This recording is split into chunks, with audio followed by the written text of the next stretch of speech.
최아린이 출산한 날, 가족 중 단 한 사람도 저에게 알리지 않았습니다. 박준호나 이민석에게서도 듣지 못했습니다. 아니, 전혀 모르는 사람에게서 알게 되었습니다. 저는 한마디도 하지 않았습니다. 배제된 느낌을 삼키며 그 병원방 밖에서 24시간 동안 앉아 있었습니다. 잠도 안 자고 음식도 안 먹고 그저 침묵뿐이었습니다. 자정 이후 어느 순간 손자가 기저귀를 갈아야 할지 확인하기 위해 일어섰습니다. 최아린은 저를 쓰레기처럼 쳐다보며 손을 씻었는지 물었습니다. 박준호와 이민석은 그저 서서 아무 말도 하지 않았습니다. 마치 아무것도 보지 못했거나 듣지 못한 것처럼 행동했습니다. 대신 그들은 제가 그녀에게 더 부드럽게 대해야 한다고 말했습니다. 마치 제가 잘못한 것처럼요. 그게 전부였다. 그들이 나에게 최소한의 존중도 보여주지 않았다면 나에게 그들을 붙잡을 이유는 아무것도 없었다. 다음 아침, 가방을 챙겨서 여행을 예약했다. 반응은 즉시 왔습니다. 최아린이 출산 직후에 휴가를 가요? 그녀와 아기를 누가 돌볼 거예요? 엄마, 정신이 나갔어요? 최아린은 아직 회복 중이에요. 이때가 가장 필요한 때예요. 그녀는 당신을 영원히 미워할 거예요. 박준호와 이민석은 나를 마치 끔찍한 죄를 저지른 것처럼 노려보고 있었다. 하지만 내가 느낀 건 단지 무감각한 공허함 뿐이었다. 나는 20살에 박준호와 결혼했고 21살에 이민석을 낳았다. 30년 동안 이 집을 시계처럼 정확히 운영해왔다. 청소, 요리, 정리, 희생, 그게 내 전업이었다. 그 모든 시간 동안 나는 그들에게 보이지 않는 존재가 되었다. 단지 배경의 일부일 뿐이었다. 이민석을 향해 말했다. 당신이 내게 음식 만들고 옷 빨라고 하는 것 말고 내가 당신의 어머니라고 한 번이라도 말한 적 있나요? 아기 기저귀를 갈려고 했더니 최아린이 일회용 장갑을 끼라고 요구했다. 뭐, 그녀는 내가 병에 걸렸다고 생각하는 건가요? 그 아기를 20일 넘게 밤새 돌본 건 나였어요. 누가 한 번이라도 피곤하다고 물어봤나요? 하지만 내가 한 걸음만 물러서면 윤서연을 돕기 위해 2명의 전업 보모를 고용하는 건가요? 윤서연은 여기 온 지 겨우 24시간도 안 됐는데 벌써 휴식이 필요하다고 걱정하는 건가요? 이민석은 내 눈을 마주치지 않았다. 그의 목소리는 낮고 방어적이었다. 엄마, 너무 과민 반응이에요.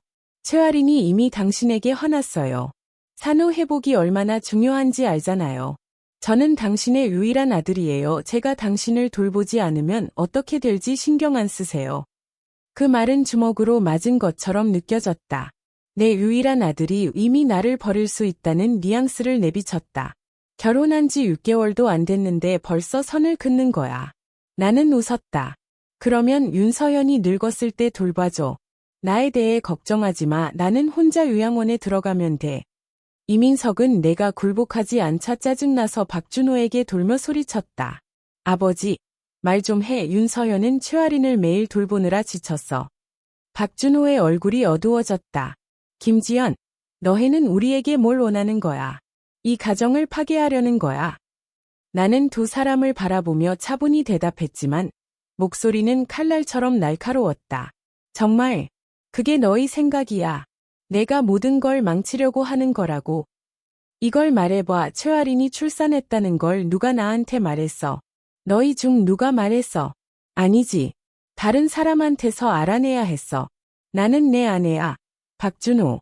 그리고 이민석. 나는 내 어머니야. 나는 그들을 가리키며 떨리는 손으로 말했다. 너희 중 누구도 나를 진짜 사람처럼 대했어. 최아린이 출산한 날, 너희는 아무 말도 하지 않았다. 나는 그날 밤 늦게까지 그녀를 위해 국을 끓였다. 하지만 너희의 소중한 아내는 나를 하녀라고 부르며 더럽다고 했다. 그리고 내가 만든 국을 그대로 쓰레기통에 버렸다. 그렇게 나를 모욕했을 때 너희 둘은 그저 서서 얼어붙은 채로 있었다. 단 한마디도 하지 않았다. 이민석이 마침내 폭발했다. 엄마, 과거를 들추지 마세요. 최아린은 방금 아기를 낳았어요. 호르몬이 불안정해요. 그런 걸 따지면 모유 생산에 영향을 줄 수 있어요. 내 입에서 쓴맛이 올라왔다. 내가 한 건 단지 내 감정을 말한 것뿐이었는데, 하지만 그들에게는 내가 과장된 반응을 보인 것뿐이었다. 나는 주먹을 꽉 쥐었다. 그래서 내가 손자를 안고 싶다고 했을 때, 그녀가 내가 너무 더럽다고 했을 때, 정확히 무슨 뜻이었어? 이민석의 목소리가 날카로워졌다. 너는 항상 부엌에 있잖아. 기름과 연기로 냄새가 나 역겨워. 솔직히 말해서 나는 그 냄새를 참을 수 없는데 신생아는 더 말할 나위도 없어. 그게 전부였다. 나는 테이블에 손을 내리쳤다. 내가 요리한 음식을 허겁지겁 먹어치울 때는 그 냄새가 신경 쓰이지 않잖아? 내 목소리가 갈라졌다. 목구멍에 덩어리가 차서 말을 제대로 할 수 없었다. 마지막으로 박준호가 일어나 차갑게 말했다. 너는 너무 감정에 휩싸였어. 지금은 그런 때가 아니야. 정신 차려. 그 야채 수프를 다시 만들고 닭을 구워서 저녁을 병원에 6시 정각까지 배달시켜. 최아리는 잘 먹어야 해. 병원 음식은 안 돼. 윤서연도 배고프면 안 돼. 식사를 거르면 어지러워져. 저녁이 일찍 도착하는 게 좋을 거야. 그 말과 함께 두 사람은 문을 세게 닫고 나가버렸다. 나는 그 의자에 앉아 떨고 있었다. 이번에는 눈물을 참지 못했다. 얼굴을 팔에 묻고 울기 시작했다. 몸을 떨며 숨이 막힐 정도로 큰 소리로 울었다. 울수록 숨이 막히는 것 같았다. 박준호와 결혼하기 위해 모든 것을 희생했어요. 가족 모두가 반대했지만요. 그는 그때 아무것도 없었어요. 빈 주머니와 모호한 약속뿐이었죠. 하지만 저는 모든 어려움을 함께 이겨내며 그와 함께 그 회사를 한 걸음 한 걸음 쌓아 올렸어요. 그가 전통적인 아내와 어머니를 원한다고 했을 때 저는 자신의 경력을 포기하고 주저없이 전업주부로 살기로 결심했어요. 이 가족, 그들에게 모든 것을 바쳤어요. 그런데 이제 그들은 저를 단지 부차적인 존재로 여깁니다. 그들은 결코 저를 진심으로 보지 않았습니다. 그리고 이 제 50세가 된 저는 그들이 진짜로 어떤 사람들인지 명확히 보게 되었습니다. 본질적으로 이기적인 사람들입니다. 거실 소파에 앉아 몇 시간 동안 생각에 잠겨 있었습니다. 그러다 정확히 6시 5분에 전화가 울렸습니다. 이민석, 나는 중얼거리며 전화를 받았다. 5분이나 늦었어. 저녁은 어디에 있니? 지금 무슨 게임을 하고 있니? 그의 목소리는 날카롭고 환한 어조로 들려왔다. 나는 목소리를 평온하게 유지했다. 나는 내 어머니야. 이민석. 내 하녀가 아니야. 내 목소리는 차가워졌다. 최아린이 밥을 안 먹었으면 넌 뭘 하고 있었니? 그녀는 내 아내잖아. 당신의 소중한 시어머니는 뭐 하고 있니? 팔이 부러졌니? 아니면 식사 사주기 아까워서 그런 거니? 이민석은 침묵했다. 그는 내가 그에게 그렇게 말하는 걸 처음 들었다. 그러더니 그는 정신을 차렸다. 엄마, 정신 나갔어? 진짜로. 미쳤어. 아빠한테 말하게 할 거야. 하지만 나는 그가 말을 마치기 전에 전화를 끊었다. 그리고 그들의 번호를 모두 차단했다. 5일 후, 나는 스스로에게 말했다. 그때 떠나기로 했다. 침실로 들어가 옷을 가방에 접기 시작했다. 반쯤 포장했을 때 박준호의 운전사가 문 앞에 나타났다. 여보세요, 부인. 그는 분명히 놀란 목소리로 말했다. 다우슨 씨가 계속 전화하셨어요. 무슨 일이 생겼나 봐서 확인하라고 하셨어요. 내 앞에서 그는 박준호에게 다시 전화를 걸고 전화기를 건넸다. 운전사에게 불편을 끼치고 싶지 않았기 때문에 전화를 받았다. 박준호의 목소리가 짜증나게 들려왔습니다. 김지연, 드라마틱하게 굴지 마. 오늘 오후 내내 이러고 있잖아. 20년 동안 휴가를 안 갔으면서 갑자기 어디로 날아가려고 하는 거야? 윤서연이 기름 냄새를 싫어한다는 걸 알면서 내 레몬 로스트 치킨을 좋아하는데 정말로 그녀를 굶기려고 하는 거야? 그 말이 마지막이었다. 그동안 쌓인 분노가 폭발했다. 더 이상 참지 않았다. 박준호, 나랑 결혼한 건 너야. 아니면 그녀야. 그녀는 주방 냄새를 싫어하는데 이제 내가 그녀의 개인 요리사처럼 일해야 해. 그녀에게 뭘 갚아야 해. 그녀의 식욕이 그렇게 걱정된다면 직접 요리해줘. 너는 완전히 미쳤어. 김지연, 전문적인 도움이 필요해. 그 말과 함께 그는 전화를 내려쳤다. 내가 먼저 끊지 않은 걸 후회했다. 운전사에게 전화를 돌려주자 그는 분명히 불편해 보였다. 괜찮으세요? 고객님, 그가 물었다. 나는 억지로 미소를 지었다. 괜찮아요. 하지만 앞으로 나를 더 자주 볼 준비를 해둬요. 만약 그 두 사람 중 하나가 내가 어디에 있는지 묻는다면 이렇게 말해. 내가 죽어도 그들의 일이 아니라고. 그는 나를 멍하니 쳐다보았다. 그러고는 차로 걸어가며 3번이나 뒤를 돌아보았다. 수년간 나는 완벽한 주부로 칭찬받았다. 이 집안의 모든 사람들이 그걸 명예의 상징처럼 말했다. 하지만 오늘 나는 마침내 거짓말을 그만뒀다.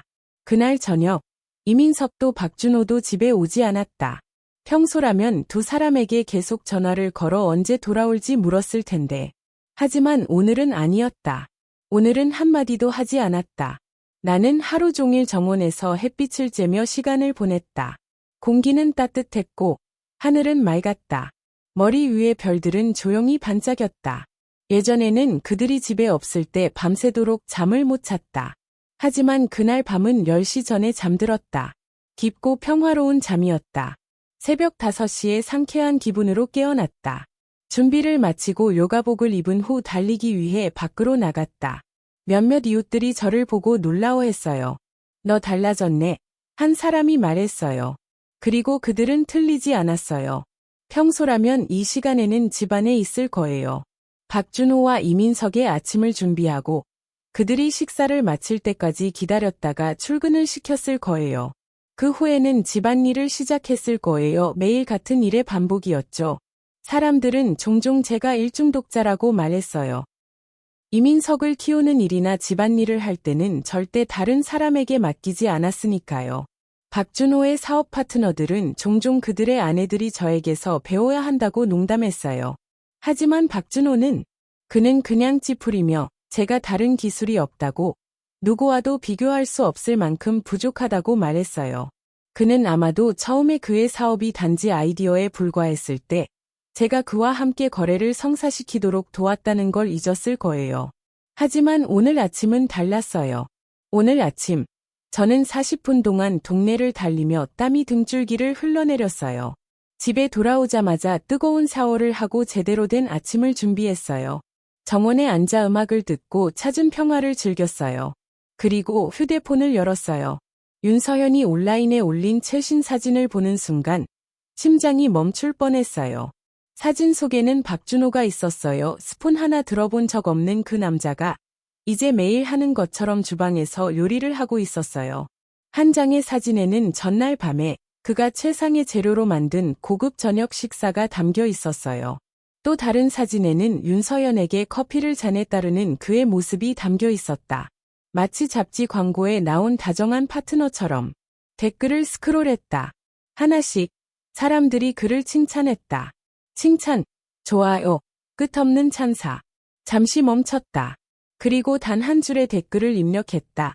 결혼한 지 20년이 넘었는데 남편이 요리 자격증을 가지고 있다는 걸 처음 듣네요. 박준호의 요리를 한 번도 먹어보지 못했네요. 오래 걸리지 않았다. 박준호가 현관문을 거에 뜯어내며 들어왔다. 김지연, 뭘 하고 있는 거야? 그는 소리쳤다. 나는 차분히 커피를 내려놓고 그를 똑바로 바라보았다. 그건 당신이 스스로에게 물어야 할 질문이에요. 라고 말했다. 그는 넥타이를 잡아당겨 바닥에 던졌다. 우리가 30년이나 함께 살았잖아. 왜 질투를 하는 거야? 윤서연을 위해 요리하고 싶지 않았으니까 내가 한 거잖아. 얘 미친 사람처럼 행동하는 거야. 윤서연이 지금 울고 있잖아. 다 내 때문이야. 눈물. 나는 조용히 웃으며 말했다. 내가 무슨 거짓말을 했지? 박준호는 갑자기 테이블을 뒤집었다. 내 아침 식사가 바닥에 떨어졌다. 토스트, 계란, 커피 모두 쓰레기처럼 흩어졌다. 그때야 깨달았다. 이게 박준호가 나를 보는 방식이었다. 그 아침 식사처럼 버려지고 중요하지 않으며 치우고 잊혀질 존재. 나는 그를 올려다보며 차분하고 침묵으로 맞섰다. 그는 자신이 선을 넘었다는 걸 깨달았을 것이다. 그는 시선을 돌리며 중얼거렸다. 과민 반응하지 마. 내가 하는 모든 건 우리 아들을 위해, 이 가족을 위해 하는 거야. 나는 아무 말도 하지 않았다. 침묵이 그가 소리쳐 반박하는 것보다 그를 더 불안하게 만들었다. 너는 예전에는 그렇게 부드러웠잖아. 그가 계속 말했다. 모두가 내가 완벽한 아내였다고 말했어. 이 가족의 기둥이었지. 왜 지금 최아린이 가장 필요로 할 때 무너지는 거야? 내 침묵이 그를 더 휘청이게 했다. 여행은 잊어. 최아린과 윤서연을 돌보도록 더 많은 보모를 고용할 거야. 너는 집에 머물고 안정되게 지내. 최아린이 퇴원 후 집에 돌아오면 내 요리가 필요할 거야. 그래서 너는 이사 와서 그녀를 돌보게 될 거야. 이민석이 산후관리 식단 계획을 이미 작성했어. 그걸 내 전화로 보낼 거야. 공부해. 박준호는 나가며 넥타이를 주워 들었다. 그는 조심스럽게 펴서 정성스럽게 접어 재킷에 넣었다. 보석 같은 파란색의 흰색 대각선 줄무늬, 그의 가장 싫어하는 색상이었다. 하지만 그는 그걸 마치 소중한 것인 양 접었다. 그때 내 전화가 진동했다. 이민석으로부터의 메시지였다. 엄마, 아빠가 이미 말씀드렸을 거예요. 기억해야 할 사항입니다. 최아린과 그녀의 어머니 윤서연은 집안일을 해본 적이 없습니다. 요리를 할 때 그들이 원하는 것을 물어보세요. 최아린은 가벼운 맛의 음식을 좋아하고 윤서연은 매운 것을 선호합니다. 최아린과 아기의 옷은 손으로 세탁해야 하며 윤서현의 옷은 세탁기에 넣어도 됩니다. 메시지가 계속 쏟아져 들어왔어요. 한 번에 30개가 넘었어요. 그는 아내와 시어머니에 대한 모든 작은 세부 사항을 기억했지만 내 생일조차 생명이 걸려도 기억하지 못했어요. 그래서 저는 답장했어요. 오늘이 당신에게 이렇게 많이 쓴 첫 번째 날이에요. 웃기네요. 제가 질문을 하지 않으면 이민석은 한 번에 3단어 이상 말하지 않았어요. 그는 그 싸움의 점을 전혀 눈치채지 못했다. 그냥 계속 말했다. 엄마, 다음 화요일은 최아린의 퇴원 날이에요. 그녀가 닭고기 수프를 먹고 싶어 해요. 재료는 미리 준비해 두세요. 또 하나 알려드릴게요. 최아린은 출산 후 기분이 좋지 않아요. 만약 다시 당신의 음식을 먹기 싫다고 하면 미리 준비해서 테이블에 두고 가세요. 당신이 없으면 먹을 수도 있어요. 저는 작은 쓴웃음을 지었습니다. 대답하지 않았습니다. 왜냐하면 이민석이 모르는 한 가지가 있었기 때문입니다. 다음 화요일은 제가 여행을 떠나는 날이었습니다. 박준호는 나에게 시간을 내서 진정하라고 말했지만 다시 전화하지 않았다. 과거에 목숨이 걸려도 집에 못 들어오던 남자가 갑자기 정시에 출근하고 정시에 퇴근하며 저녁을 이민석의 집에서 보내고 있었다. 요리를 하고 유대감을 쌓고 윤서연에게 완벽한 미래의 장인 역할을 하는 요리사처럼 박준호는 내가 윤서연을 다시 화나게 할 말을 할까 봐 두려워했다. 그래서 조용히 그와 이민석은 내게 그들의 소셜미디어를 볼 수 없게 차단했다. 나는 대신 최아린의 공개 게시물을 통해 지켜봤다. 그들은 웃으며 서로에게 안겨 있었고 완벽한 작은 가족처럼 보였다. 모두 웃음뿐이었다. 내 자리는 없었다. 화요일은 예상보다 빨리 찾아왔습니다. 공항 도착 직전 전화가 울렸습니다. 어디야? 박준호가 물었습니다. 공항에 있어요. 저는 무덤덤하게 대답했습니다. 거기서 기다려. 그가 말했습니다. 이민석이 오고 있어.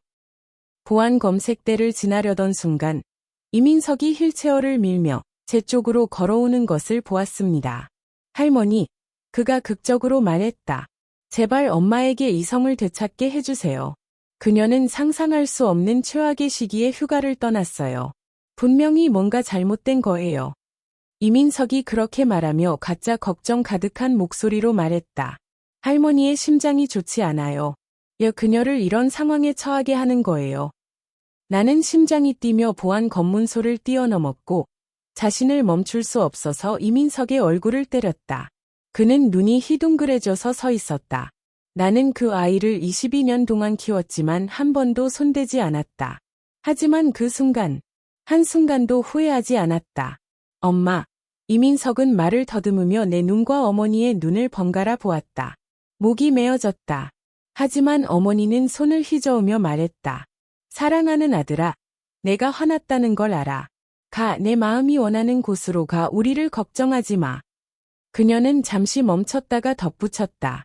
그리고 만약 아버지와 이혼하고 싶다면 그렇게 해, 우리는 너를 지지할 거야. 할머니. 이민석은 공포에 질려 소리쳤다.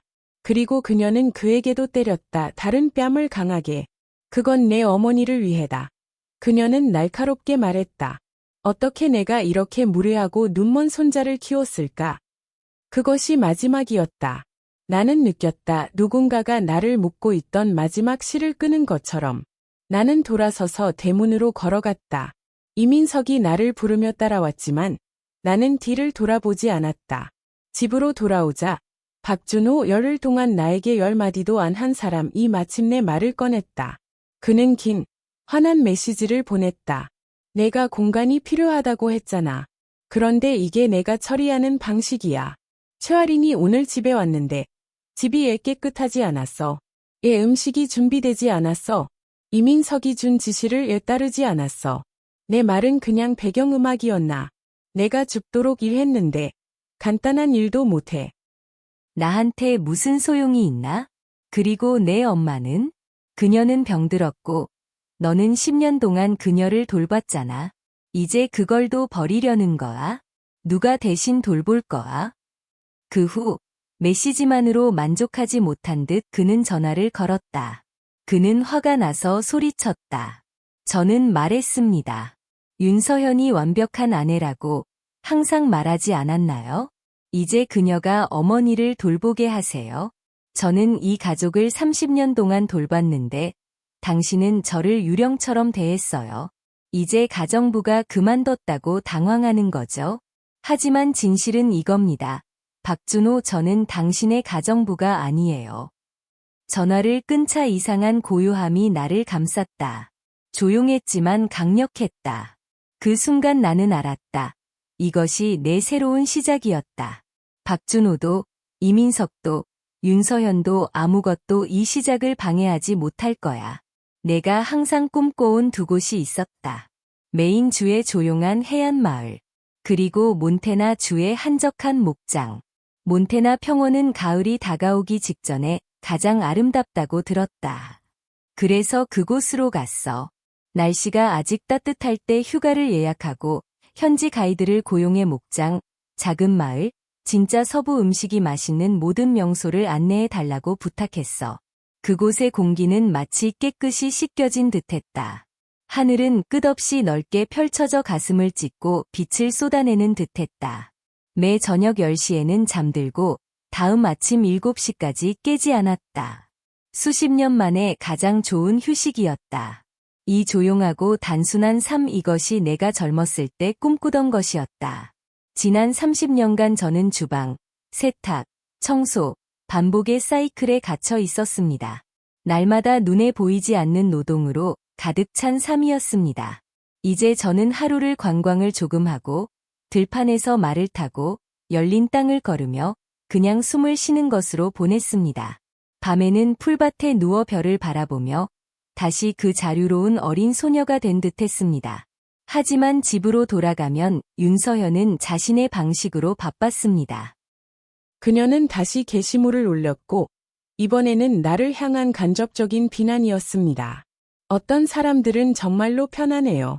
남편은 자신을 사랑하고 아들은 천사 같고, 그런데 최아린의 시어머니는 아기가 태어난 직후에 휴가를 떠났네요. 내가 그런 자유를 언제 얻을 수 있을까요? 참을 수 없었어요. 댓글을 달았죠. 윤서현, 정말 나를 높이 평가하는구나.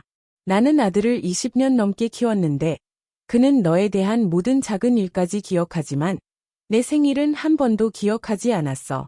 결혼한 지 수십 년이 지났는데 남편이 요리를 할 수 있다는 것도 몰랐어. 너희 둘은 잘 지내고 있나 보네. 그녀는 즉시 답장을 보냈어요. 무슨 말을 하려는 거야? 이민석이 나를 잘 대하는 건 우리 딸 때문이야. 그리고 최근에 내 남편은 회사, 병원, 최아린의 집을 오가며 쉬지 않고 일하고 있어. 숨 쉴 틈도 없잖아. 나는 답하지 않았다. 하지만 박준호가 전화했다. 그의 목소리는 날카롭고 방어적이었다. 김지연, 뭘 하려는 거야? 윤서현과 나는 깨끗해. 그 댓글 지워. 내 관자놀이가 쿵쾅거렸다. 그리고 그 순간 그동안 무시해온 모든 소문이 한 번에 밀려왔다. 박준호는 항상 잘생겼었다. 클래식한 터프한 외모, 나이가 들어도 부드러워지지 않는 강한 체격. 그 매력이 젊은 시절 나를 끌어당겼다. 결혼 후에도 소문이 돌았다. 사람들이 그를 다른 여자들과 함께 있는 걸 봤다고, 여행도 가고 친밀한 대화를 나눴다고 주장했다. 하지만 집에서는 완벽한 남편처럼 행동했다. 항상 가족과 함께였고, 늦게까지 외출하지 않았다. 그래서 나는 그 소문을 무시했다. 하지만 이민석의 약혼 파티 밤, 옆방에서 들은 말은 내 피를 얼어붙게 만들었다. 박준호는 윤서현과 수년간 불륜 관계를 유지해 왔습니다. 윤서현에게 지친 후 그는 그녀의 딸을 미끼로 사용해 이민석에게 소개시켜 윤서현을 자신에게 묶어두려고 했습니다. 맙서사, 그는 정말 악랄합니다. 다른 사람이 속삭이는 소리가 들렸습니다. 소리를 낮춰라. 김지연이 듣지 않도록. 이미 늦었어. 피해는 이미 입혀졌어. 그 말들은 내 마음을 찢어놓았고 상처는 깊이 박혀버렸어. 그 순간 그동안 억지로 무시해온 모든 것이 갑자기 이해가 됐어. 내가 묻어두었던 직감들은 틀리지 않았어. 그건 단순히 근거 없는 소문이 아니었어. 내가 따르지 않은 단서들이었어. 여행 8일째, 박준호의 비서가 돌아올 계획을 묻는 전화를 걸어왔다. 나는 현관에 누워 게으르게 대답했다. 기분이 내킬 때. 그 후보제오, 이민석이 전화를 걸어왔다. 그는 한순간도 지체하지 않고 목소리를 높였다. 엄마, 벌써 8일이 됐어요. 거기서 얼마나 더 있을 생각이에요? 재미는 다 봤잖아요. 아기가 매일 울고 있고 최아린과 윤서연은 그를 돌보지 못하고 있어요. 부모의 음식도 끔찍해요. 부탁이에요. 돌아오세요, 제발. 저는 망설이지 않고 전화를 끊었습니다. 10번째 날, 박준호가 전화했다. 그의 목소리는 화난 것이 아니라 차가웠고 분기별 실적표를 논의하는 것처럼 냉정했다. 김지연, 그가 말했다. 이 결혼에 대해 아직도 신경이나 쓰니. 나는 망설임 없이 물었다. 너와 윤서현 사이에 무슨 일이 시작된 거야? 잠시 침묵이 흘렀다. 그 침묵 속에서 진실을 느낄 수 있었다. 그러자 그가 폭발했다. 너는 미쳤어. 이건 또다시 내가 문제를 일으키는 거야. 2번 묻지 않아도 알 수 있었다. 여전히 통제권을 잡으려던 그는 결혼을 계속하기 위한 조건을 열거했다. 결혼을 유지하고 싶다면 다음을 지켜야 한다.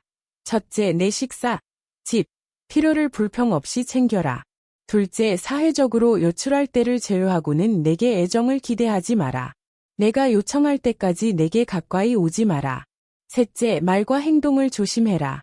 친절을 기대하지 마라. 내가 원하는 것이 있으면 바로 가져다 주어라. 넷째, 나를 부끄럽게 할 만한 일을 하지 마라.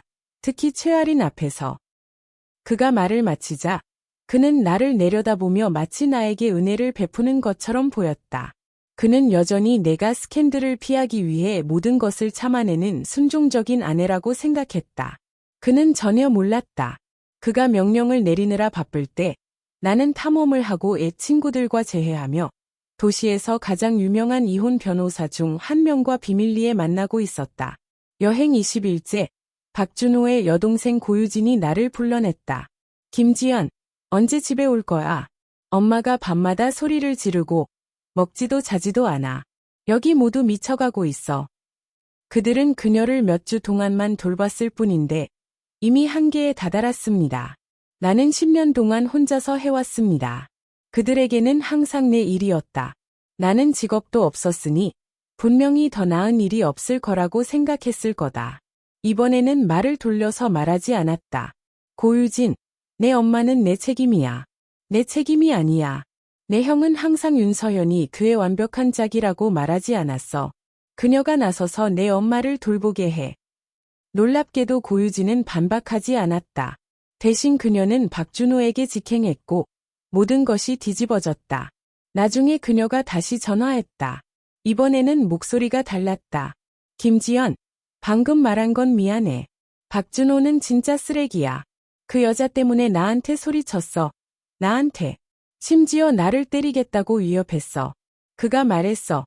그대로 인용하면 너는 우리가 고용한 가정부일 뿐이야. 그 여자는 공주야. 김지연이 돌아오지 않으면 내가 직접 이혼할 거야. 그녀는 잠시 멈췄다. 김지연, 돌아가지 마. 그녀가 진짜로 어떤 사람인지 보게 해. 고유진에게 친절을 기대하지 않았다. 그녀는 항상 나를 차갑게 대했고 항상 비판적인 말을 했다. 하지만 그 순간 그녀의 솔직함을 감사하게 생각했다. 그녀가 내 길에서 벗어나만 있다면 그걸 감사히 여기며 살 수 있을 거야. 여행 30일째. 귀국 비행기를 타기 직전 박준호의 비서가 다시 전화했다. 다우슨 부인, 다우슨 씨가 전화라고 했습니다. 다음 이틀 안에 집으로 돌아오지 않으면 그의 변호사로부터 공식 이혼 통지서를 받게 될 것입니다. 나는 미소 지었다. 완벽해요. 라고 말했습니다. 제 변호사도 이미 보냈어요. 박준호에게 우편함을 확인하라고 전하세요. 비행기가 착륙하자마자 박준호의 거대한 저택으로 돌아가지 않았습니다. 부모님이 남겨주신 작은 집으로 직행했습니다.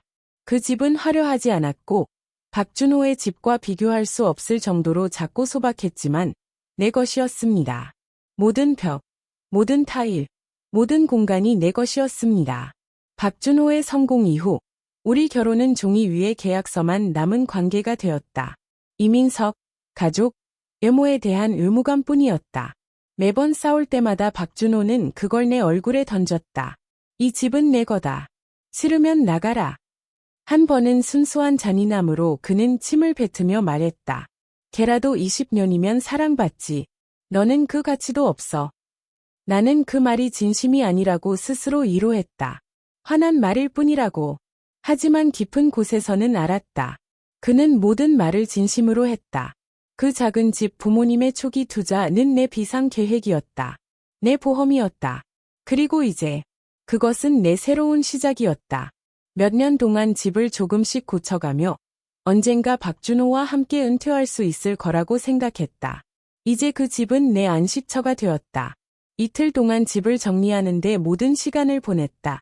가구를 배치하고 좋아하는 소품을 추가하며 드디어 내 공간처럼 느껴지는 곳을 만들었다. 정리 작업을 마치고 나자 너무 지쳐서 머리가 베개에 닿자마자 잠들었습니다. 매일 아침 5시에 일어나 근처 공원에서 조깅을 했습니다. 그 평화, 그 고요함, 자신의 뜻대로 일을 할 수 있는 단순한 자유, 그것은 제가 존재조차 몰랐던 행복의 종류였습니다. 심지어 자동차 딜러십에 들러 드디어 차를 사기로 결심했어요. 하지만 카드를 스와이프하려던 순간 판매원이 불안한 표정을 지었어요. 죄송합니다. 고객님, 그가 조심스럽게 말했어요. 계좌가 동결된 것 같습니다. 저는 그 자리에 서서 멍해졌어요. 한순간 후 전화가 울렸어요. 박준호였어요. 김지연, 그는 자랑스러운 어조로 말했습니다. 20년 동안 너를 망쳐놨어. 이혼을 원해? 좋아. 진짜로 어떤 건지 보여줄게. 그의 목소리는 만족감으로 가득 차 있었습니다. 그 말은 나를 얼어붙게 만들었습니다. 20년간의 주부 생활은 내 본능을 무디게 만들고 방어막을 무너뜨렸지만 그 순간 나는 깨어났습니다. 나는 즉시 가장 친한 친구인 장수진에게 전화를 걸었다. 5만 달러를 송금해 줄 수 있겠어? 안전을 위해 물었다. 그녀는 분노로 가득 차 있었다. 남자들, 돈만 좀 벌면 모두 괴물로 변해. 성공 전에 누가 있었는지 잊어버리잖아. 이민석이 결혼한 순간부터 뭔가 이상하다고 느꼈어. 그녀가 계속했다. 박준호는 윤서연을 기쁘게 하려고 안간힘을 썼어. 직감적으로 그가 뭔가 꾸미고 있다고 생각했어. 그리고 이제 알았지. 그가 이 모든 시간 동안 몰래 다니고 있었어. 그는 내가 떠날 거라고 생각하지 않았어. 그녀가 덧붙였다. 내가 알아내더라도 그냥 조용히 받아들일 거라고 생각했어. 나는 한숨을 내쉬었다. 아마도 내가 너무 오랫동안 수동적이었나 봐요. 장수진의 목소리가 부드러워졌다. 자책하지 마. 사랑하는 사람아. 이미 도시에서 가장 유명한 이혼 변호사와 상담을 예약해놨어. 돈은 걱정하지 마. 내가 처리할 거야. 너는 이 상황을 이겨내는 데 집중해. 나는 부모님과도 앉아서 모든 것을 털어놓았다. 그들은 나를 꾸짖지 않았다. 예, 그렇게 오래 기다렸는지 묻지도 않았다. 아버지는 단순히 말했다. 마음먹은 거라면 뒤를 돌아보지 마. 그냥 앞으로만 나아가라. 그날 오후, 나는 박준호의 어머니 김말순을 병원에 방문하기로 결심했다. 하지만 그녀의 방 근처를 돌자마자 박준호와 윤서연이 함께 나오는 것을 보았다. 박준호, 내 엄마의 매트리스가 너무 딱딱해서 압박성 교양이 생겼어. 윤서연이 장갑을 벗으며 말했다. 내가 조금 치료했지만 간병인이 더 주의해야 해. 그녀는 이런 불편함을 견디기에는 너무 늙었어. 박준호는 진심으로 감동받은 듯했다. 그는 그녀의 손목을 부드럽게 잡으며 말했다. 정말 대단해요. 솔직히 김지연이 빨리 돌아오지 않으면 당신이 얼마나 훌륭했는지 보여주고 싶어요. 윤서연은 작은 미소를 지었다. 김지연도 힘든 시간을 보냈어요. 이미 최아린에게 그녀에게 너무 엄격하지 말라고 말했어요. 박준호의 얼굴이 갑자기 차가워졌다. 그녀에 대해 말하지 마. 그가 말했다. 너와 최아린만 진짜 친절을 보여줬어. 다른 누구라도 그녀를 오래전에 떠났을 거야. 그녀는 그냥 버릇없는 아이야. 내가 그렇게 만들었어. 나는 코너 뒤에 숨어서서 가슴이 조여졌다. 그러더니 마치 모든 것이 정상인 것처럼 박준호가 말했다.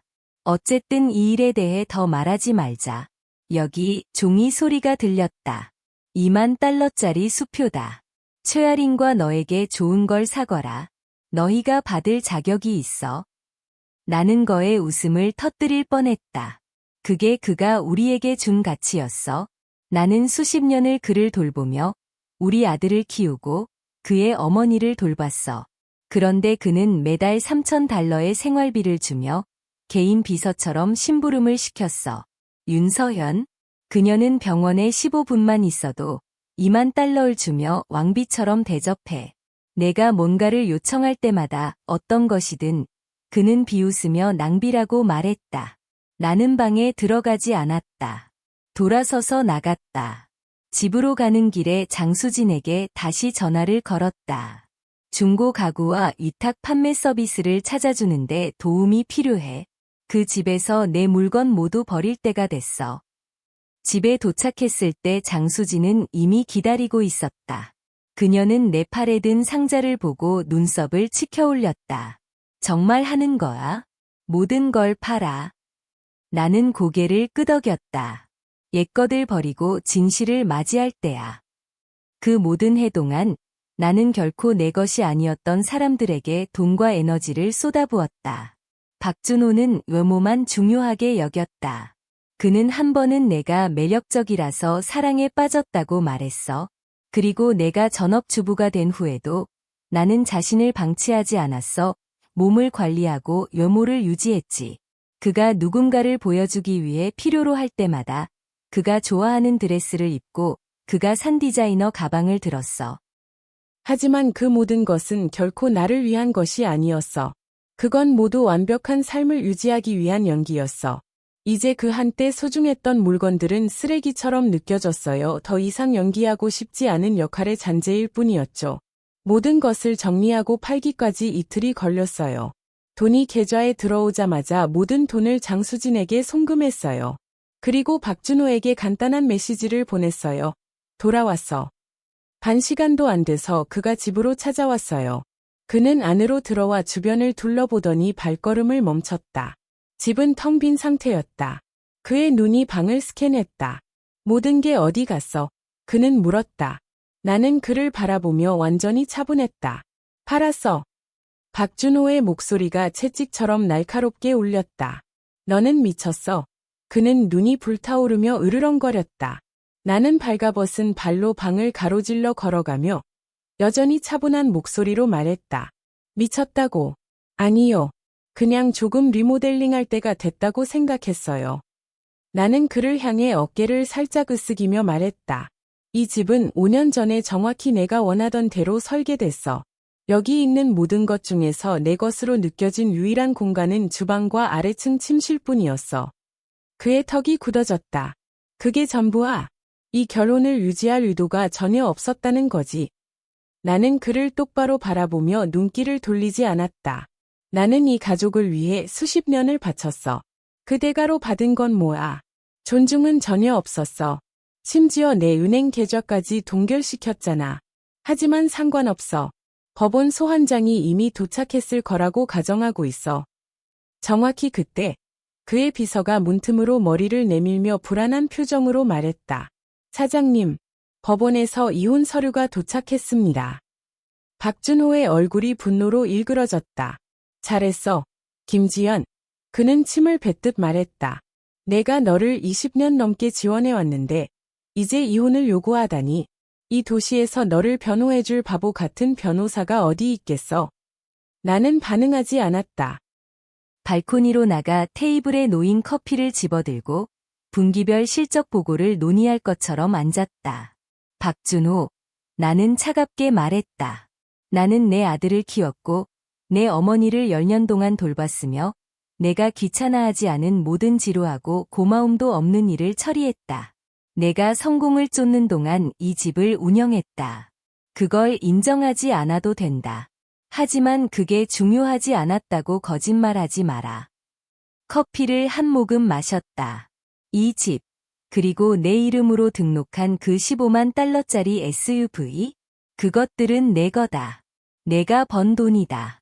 나는 처음부터 내 곁에 서서 고객 관리, 사회 행사, 심지어 내가 너무 바빠서 생각할 수 없을 때 일정까지 관리해줬다. 내가 지금의 위치에 있을 수 있는 건 모두 나 덕분이다. 나는 살짝 뒤로 기대며 말했다. 회사 지분은 원하지 않아.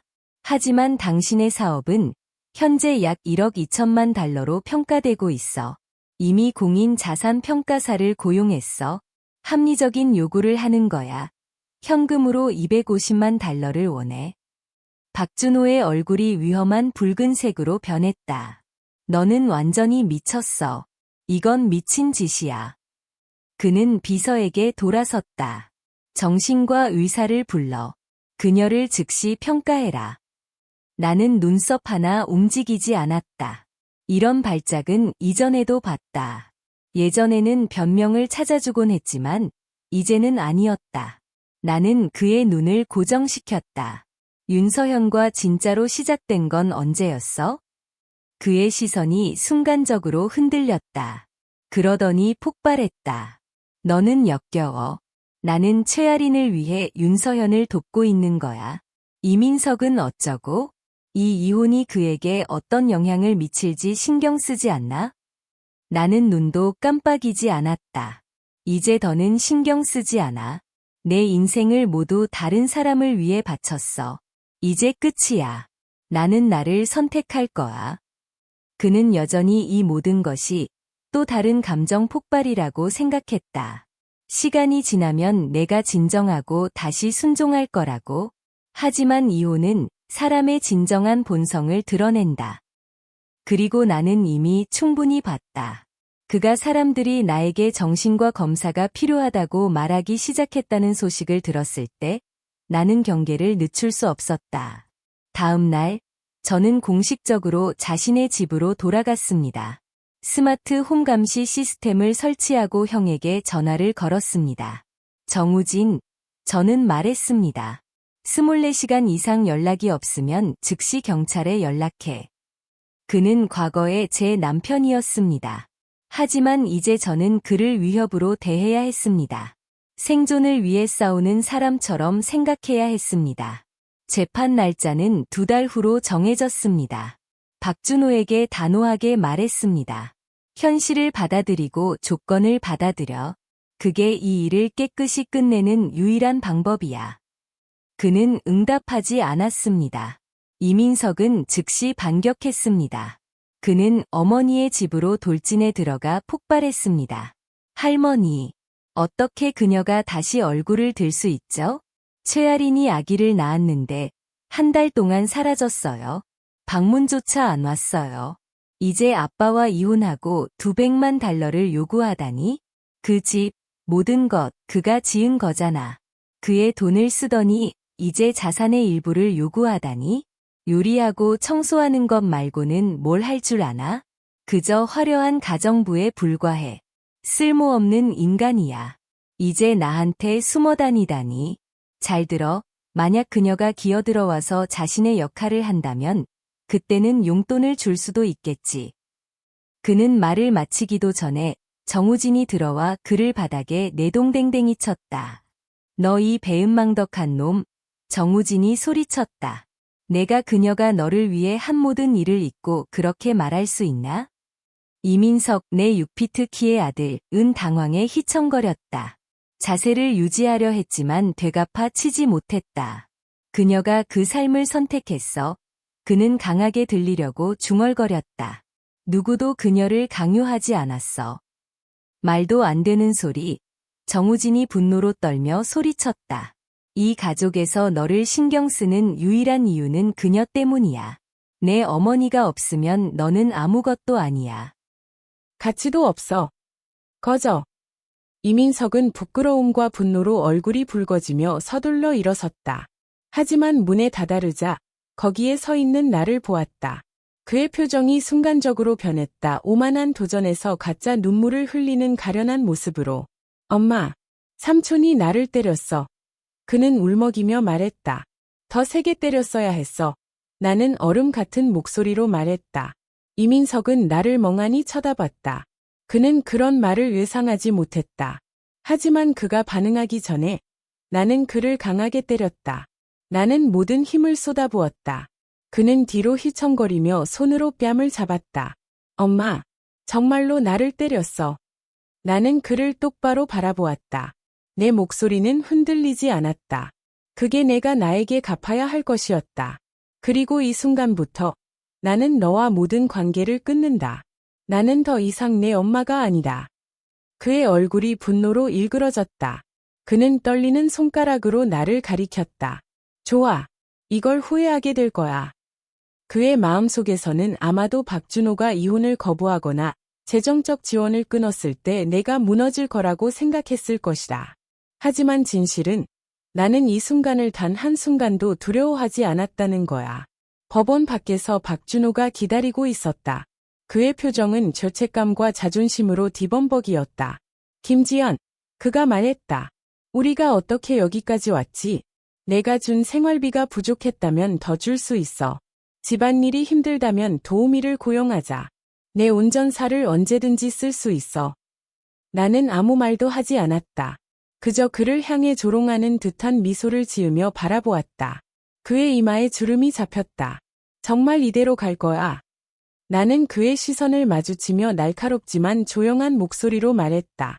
너와 윤서연은 5년 전에 만났어. 그의 눈동자가 잠깐 흔들렸다. 그게 내가 필요로 했던 모든 대답이었다. 나는 돌아서서 계단을 올라가기 시작했다. 내 뒤에서 그가 다시 소리쳤다. 좋아. 맞다. 5년 전에 만났지만 아무 일도 없었다. 부적절한 일은 없었다. 나를 믿지 못해? 최아린의 아버지는 믿을 수 없니? 하지만 나는 더 잘 알고 있었다. 남자들은 결코 진실을 모두 말하지 않는다. 그리고 윤서현의 아버지가 어떤 사람인지 정확히 알고 있었다. 말이 적고 소극적이며 눈앞의 문제를 직면하기보다는 길을 막는 타입이었다. 이혼은 예상보다 훨씬 순조롭게 진행되었다. 너무나도 순조로웠다.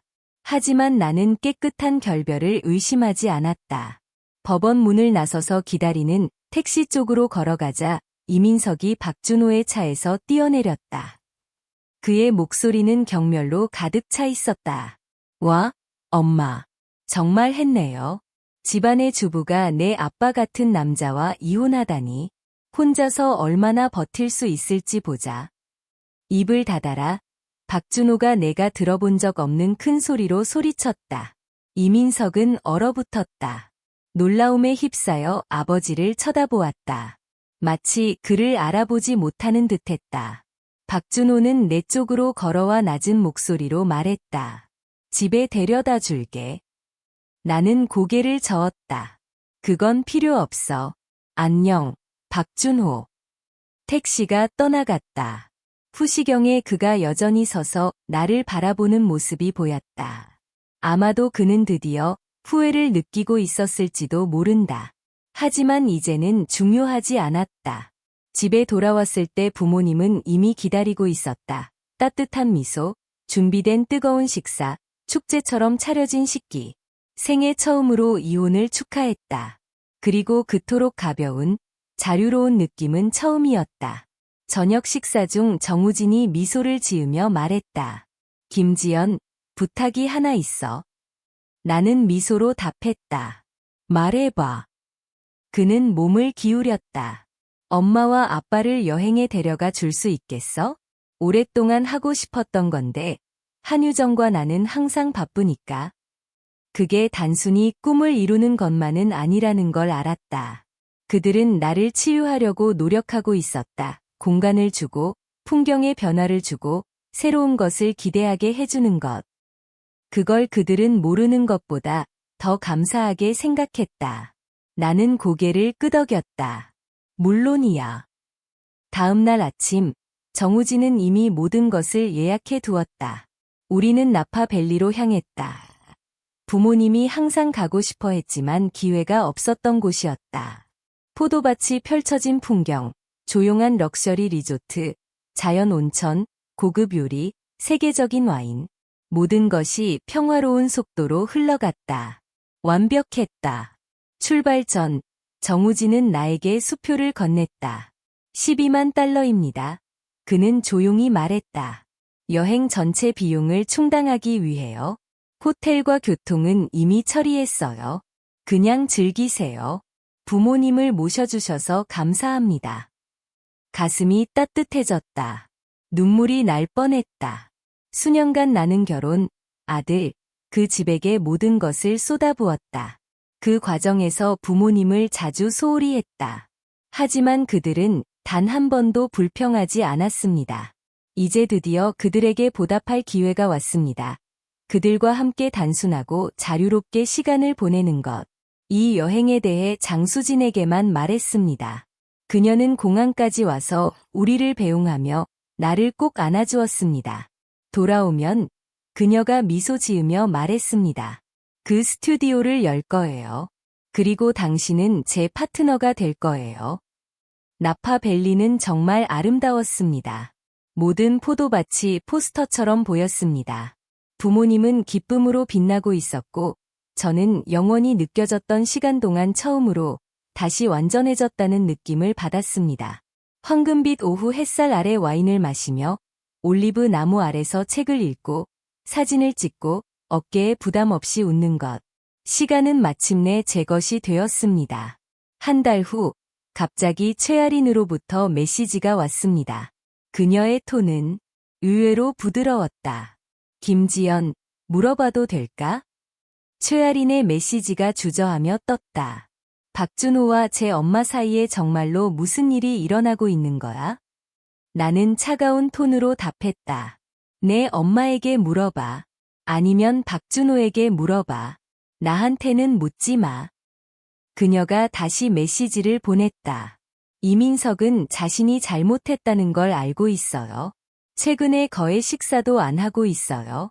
당신이 예전에 만들어준 음식에 대해 계속 말하지만 자존심 때문에 입 밖으로 내지 못해요. 그에 위해 돌아올 생각은 없나요? 나는 단 한 단어만 입력했다. 아니요. 잠시도 망설이지 않았다. 이미 그와 관계를 끊었어요. 라고 덧붙였다. 그는 더 이상 내 아들이 아니에요. 잠시 침묵이 흘렀다. 그 다음 음성 메시지가 떴다. 이민석이었다. 목소리가 높아져 화가 나 있었다. 좋아. 돌아오지 마. 아무도 너를 필요로 하지 않아. 나는 웃으며 전화를 내려놓았다. 그가 진짜 이민석이었다. 며칠 후, 내 전화가 다시 울렸다. 고유진, 박준호의 여동생이었다. 전화를 받자마자 그녀는 숨을 쉬기 어려울 정도로 울고 있었다. 잠시 동안 당황했다. 어쩌면 그들의 어머니가 돌아가셨을지도 모른다고 생각했다. 하지만 아니었다. 고유진은 어머니가 아직 살아계시지만 거의 죽을 지경이라는 소식을 전하기 위해 전화한 것이었다. 치매가 더 악화되었다. 그녀는 옷을 더럽히고 밤에 집을 헤매며 혼란스러워하며 소리쳤다. 고유진과 박준호는 모두 한계에 다다랐다.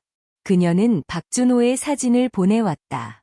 그는 완전히 다른 사람처럼 보였습니다. 지쳐서 탈진한 모습이었고 수염이 덥수룩했습니다. 그의 눈은 텅 빈 듯했고 얼굴은 창백했습니다. 마지막으로 본 자신감 넘치는 남자와는 전혀 달랐습니다. 김지연, 고유진이 눈물을 흘리며 말했습니다. 제 형이 자신이 잘못했다고 인정했어요. 저에게 대신 사과해 달라고 했어요. 당신은 항상 우리 가족의 버팀목이었어요. 당신이 없으면 우리는 무너지고 있어요. 돌아와 주세요. 우리가 당신을 필요로 해요. 나는 멀리 보이는 언덕을 바라보며 차분하고 평온한 목소리로 말했다. 나는 너희를 위해 10년 동안 모든 것을 돌봤다. 너희는 엄마를 몇 날 동안 돌본 것뿐인데 이미 무너지고 있다. 누가 한 번이라도 내 필링즈를 생각해봤나? 이어 말했다. 박준호와 나는 그 회사를 함께 만들었어요. 그는 매달 $3,000를 주면서도 내가 그를 갉아먹는다고 행동했어요. 너희 가족은 모두 그가 나를 지원했다고 말하지만 윤서현이 내 엄마를 병원에 방문했을 때 박준호는 그녀에게 $20,000 수표를 건넸어요. 잠시 멈췄다. 박준호가 다른 여자들에게 얼마나 많은 돈을 썼는지 아세요? 주변에 물어보세요. 하지만 나한테는 말하지 마.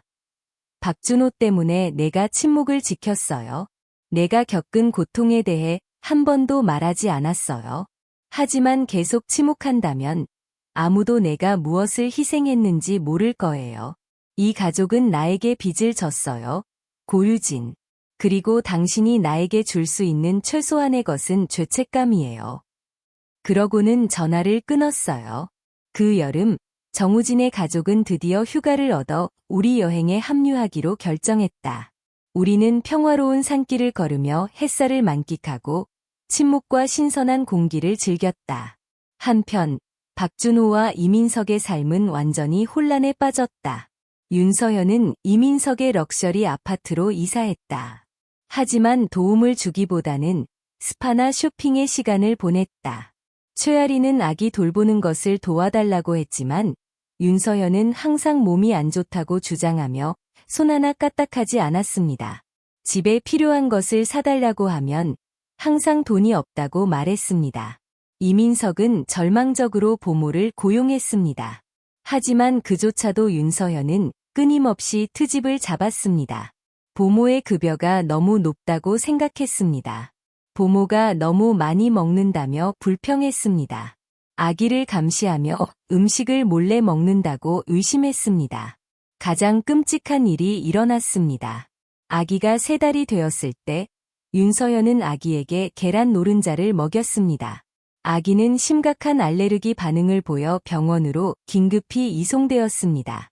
의사가 무슨 일이 있었는지 묻자 윤서현은 보모를 탓하며 그녀가 주의를 기울이지 않았다고 주장했습니다. 보모는 분노해 즉시 사표를 냈습니다. 이민석과 최아리는 큰 싸움을 벌였습니다. 최아리는 어머니를 옹호하려 했지만 이민석은 이미 한계에 달했습니다. 그는 위협했습니다. 그 아기에게 다시 무슨 일이 생기면 내 어머니는 이 집 발도 못 들이게 할 거야. 윤서현은 눈물을 흘리며 박준호에게 달려갔습니다. 박준호는 믿기 어려울 정도로 돌아서서 이민석에게 너무 엄격하다고 소리쳤다. 그리고 가장 놀랍게도 윤서현과 그녀의 남편이 내 집으로 이사왔다. 그녀의 남편은 적어도 식사 시간에는 집에 와서 요리를 할 수 있었다. 하지만 윤서현은 아무것도 하지 않았다. 박준호는 심각한 위장 문제를 겪고 있었고 특별한 식단이 필요했다. 윤서현은 매운 음식에 중독되어 그의 약을 쓰레기처럼 버렸다. 그럼에도 박준호는 그녀를 참아냈다. 주다 어느 주말 그가 업무로 출장을 가야 했고 고유진은 다른 약속이 있어 윤서연이 어머니를 2날 동안 돌봐야 했다. 첫날 어머니가 침대에서 사고를 당했다. 윤서연은 간병인을 부르지만 스스로 처리하려 하지 않았다. 다음 날 그녀는 휴대폰에 빠져 어머니를 완전히 방치했습니다. 마비와 치매로 고통받는 가엾은 여성은 스스로 일어나려다 넘어졌습니다. 움직일 수 없었고 고통으로 울부짖으며 누워 있었습니다. 이웃들이 그녀의 비명을 들었습니다. 사회복지 서비스에 연락이 갔습니다. 박준호가 이를 알게 되자 급히 집으로 돌아왔습니다. 하지만 윤서현은 평소처럼 책임을 거부했습니다. 그분이 갑자기 움직였어요. 그녀는 말했습니다. 어떻게 알았겠어요? 그러더니 믿기 어려울 정도로 박준호에게 말했습니다. 저는 평생 병든 사람을 돌본 적이 없어요. 경험이 없어요. 돌볼 수 없었어요. 그것이 윤서현이 박준호에게 한 말입니다. 그가 그 이야기를 나에게 전했을 때 나는 눈썹 하나 움직이지 않았다. 20년 넘게 처음으로 박준호는 자존심을 내려놓고 나에게 사과를 했다. 김지연, 그는 부드럽고 불확실한 목소리로 말했다. 이제 알았어. 정말 실수했어. 용서해줘. 돌아와 줄 수 있겠어. 그 직후 이민석이 울며 나타났습니다. 엄마, 미안해요. 이제 이해했어요. 엄마가 없으면 이 가족은 안 돼요. 제 부모님은 제 양쪽에 앉아 걱정스럽게 지켜보셨어요. 제가 한 불에서 다른 불로 뛰어드는 걸 두려워하셨죠. 하지만 제 마음은 맑고 분명했어요. 당신은 나를 원하지 않아. 나는 차분히 말했다. 당신은 가정부를 원하는 거야. 만약 내가 돌아간다면 2달, 최대 2달이면 모든 것이 원래대로 돌아갈 거야. 박준호와 이민석은 자신이 변했다고 맹세했다. 하지만 나는 믿지 않았다. 한 사람은 20대였고 다른 한 사람은 50대였다. 두 사람 모두 성장해야 할 때였다. 나는 그들이 전문 가정부를 고용하라고 제안했다. 그래서 그들은 그렇게 했다. 윤서현의 간섭 없이 부모는 내 손자를 제대로 돌볼 수 있었다. 하지만 최아린과 이민석의 관계는 점차 균열이 생기기 시작했다. 작은 다툼이 큰 싸움으로 번졌다. 박준호는 점점 더 짜증나서 결국 윤서연에게 이사 가라고 말했다. 그 후 화해를 시도하며 그는 내 취향에 맞춰 집을 완전히 리모델링하기 시작했습니다. 김지연, 그는 말했습니다. 나는 이전에 눈이 멀었어. 윤서연에게 준 그 돈은 돌려받았어. 이제부터 가게 재정은 내가 관리해. 이미 내 계좌를 해제했어. 100만 달러를 송금했으니 원하는 대로 써. 하지만 나는 여전히 움직이지 않았습니다. 정우진이 팔꿈치로 나를 밀치며 반 농담 반 진심으로 말했습니다. 김지연, 절대 약해지지 마. 나는 그 가정에 내 인생의 가장 좋은 20년을 이미 희생했습니다. 남은 시간은 모두 내 것이었습니다.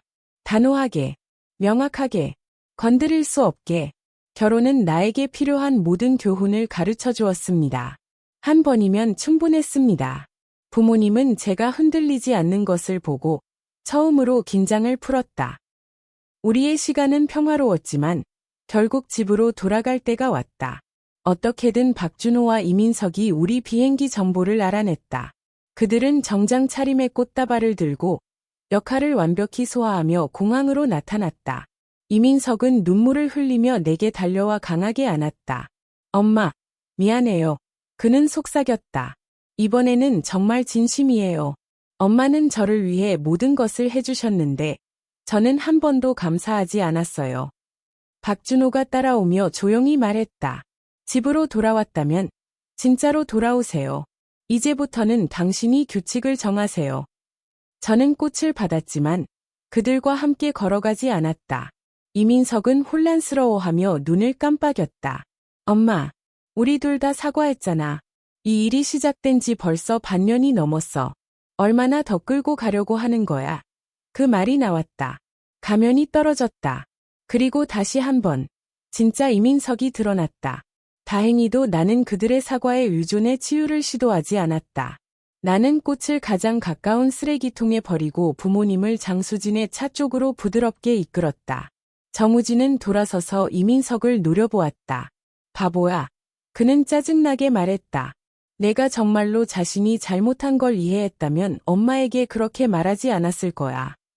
그 다음 그는 박준호를 바라보았다. 그리고 너 그녀가 예전처럼 요리하고 청소하러 돌아올 거라고 생각했어. 꿈도 꾸지 마. 우리가 너희 둘을 참아준 유일한 이유는 김지연 때문이었어. 박준호와 이민석은 원하는 것을 얻지 못했다. 나중에 들으니 두 사람 모두 집으로 가는 길에 화를 냈다고 한다. 그리고 얼마 후 윤서연이 다시 이민석의 집으로 찾아왔다. 그녀는 최아린의 디자이너 옷과 액세서리를 마음대로 챙겼다. 아기 낳은 지 얼마 안 됐잖아. 그녀는 최아린에게 가볍게 말했다. 아직 회복 안 됐잖아. 이걸 가지고 있을 필요 없어. 내가 더 잘 쓸 거야. 그리고 그녀는 덧붙였다. 이민석은 돈이 있잖아. 더 원하면 새 걸 사면 돼. 이민석이 들어와서 그녀가 여전히 최아린의 물건을 가방에 넣고 있는 걸 봤다. 분노한 그는 윤서연과 최아린을 모두 내쫓았다. 윤서연은 박준호에게 달려가 울며 도움을 청했다. 그는 그녀를 무시했다. 최아린도 그에게 말을 걸려고 했지만 박준호는 그녀를 만나주지 않았다. 결국 박준호는 윤서연에게 준 50만 달러의 모든 돈을 되찾았다. 그런 남자들은 항상 자신에게 유리할 때만 잃은 것을 되찾으려고 한다. 내가 모든 돈을 아껴서 가정을 꾸려왔는데 박준호는 다른 여자들에게 돈을 쓰며 아무것도 아닌 것처럼 행동했다. 그런데 그는 이걸 어떤 위대한 행동이라고 생각했나? 김지연, 그가 말했다. 나는 약속을 지켰다. 과거에는 눈이 멀었어. 지난 몇 달간 눈이 떠졌다. 이 가정을 지켜온 건 너였어. 집으로 돌아와. 나는 그를 똑바로 바라보며 조용히 말했다. 나는 내 인생의 가장 좋은 시절을 너에게 주었다. 남은 것은 모두 내 것이다. 이미 선택을 했다. 그 문은 닫혔다. 1000번을 물어봐도 답은 변하지 않을 거야. 새해 첫날, 장수진과 나는 드디어 스튜디오를 열었다. 그날 밤, 우리는 정원에서 앉아 샴페인을 마시며 부드러운 음악이 흐르고 불꽃이 하늘을 밝히는 모습을 바라보았습니다. 그녀는 잔을 들어 올리며 미소 지었습니다. 다시 자신을 찾는 것에 당신의 남은 인생은 오직 당신에게만 속하길. 나는 그녀와 잔을 부딪히며 침묵 속에서 미소 지었습니다. 장수진의 인맥 덕분에 스튜디오는 빠르게 성장했습니다. 몇 주 만에 첫 고객을 유치했습니다. 한편 이민석과 최아린은 화해했습니다. 그들은 새로운 경계를 설정했습니다. 최아린은 가족을 방문할 수 있지만 다른 누구도 그들의 집에는 간섭하지 않기로 했습니다. 제가 돌보지 않았기 때문에 박준호의 어머니는 봄이 오기 직전에 세상을 떠났습니다. 이제야 그녀가 평안히 쉬고 있을지도 몰라요. 라고 말했습니다. 박준호는 조용히 후회했습니다. 만약 우리가 이혼하지 않았다면 그가 한 번 말했습니다. 어머니가 더 오래 사셨을지도 몰라요. 그는 결국 윤서현에게 준 모든 돈을 돌려받았습니다. 최아리는 박준호가 윤서현의 어머니에게 준 모든 선물을 돌려주었습니다. 윤서현에 대해선 드라마틱한 추락은 없었습니다. 하지만 그녀는 심각한 병에 걸렸습니다. 그녀의 가족은 그녀가 한 일을 알게 되자 서서히 명절이나 모임에 초대하지 않았다. 그녀의 남편은 차가워지고 멀어져서 조금씩 떨어져 나가기 시작했고 결국 아무것도 남지 않았다. 스캔들도 폭발도 없었다. 그저 서서히 숨막히는 외로움뿐이었다. 어느 날 박준호의 비서가 이 모든 것을 나에게 털어놓았다. 이민석이 뒷마당에서 아이를 안고 내 저녁을 준비하고 있을 때였다. 저는 단순히 미소 지었습니다.